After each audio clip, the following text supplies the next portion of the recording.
This flag can be often spotted at protests, celebrations, and even at football games across North Africa.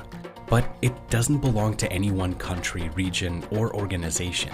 This is the flag of the Amazigh people, and it's a symbol of pride for many in North Africa. So who are the Amazigh? They are the indigenous people of North Africa who have lived in the region for thousands of years. Most of them live between the Siwa Oasis in the eastern outskirts of Egypt and the Canary Islands to the west in the Atlantic Ocean, and from the Mediterranean to the Sahara in the south.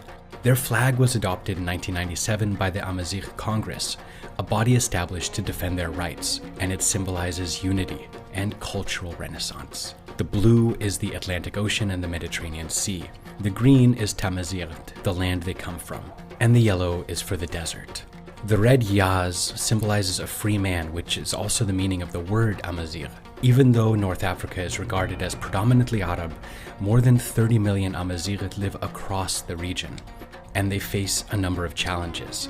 The Amazigh people are commonly referred to as Berber, but they reject the reference as it has over the years been associated with the word barbaric. In Morocco and Algeria, nearly 1/3 of the populations speaks one of the Amazigh languages.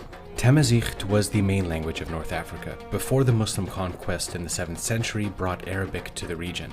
But for decades, the Amazigh have been demanding official recognition of their language. In 2011, Morocco recognized it as an official language. 5 years later, Algeria did too.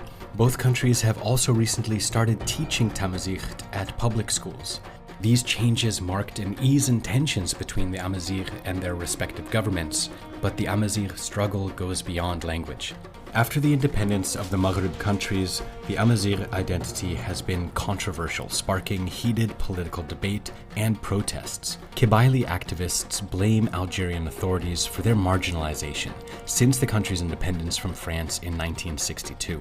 They also blame the government for imposing Arabization as a step towards eradicating their linguistic and cultural traditions. In April 1980, Algerian authorities prevented novelist Mouloud Mameri from lecturing about Amazigh's language and heritage in the University of Tizi Ouzou. This led to protests in which dozens were injured by security forces. Every year on April 20th, Amazigh in Algeria take to the streets to mark the Amazigh Spring, demanding self-determination for the Amazigh community. This was repeated in 2001 when a student was killed under police custody, resulting in huge riots and a violent police crackdown that left more than 120 people dead in what is known as the Amazigh Black Spring in the Kabylie region. Nous sommes un peuple et nous existons. Nous devrons aussi exister officiellement. On en a marre de l'ostracisme de ce pouvoir. But the Algerian government has shown more flexibility in dealing with the Amazigh in recent years.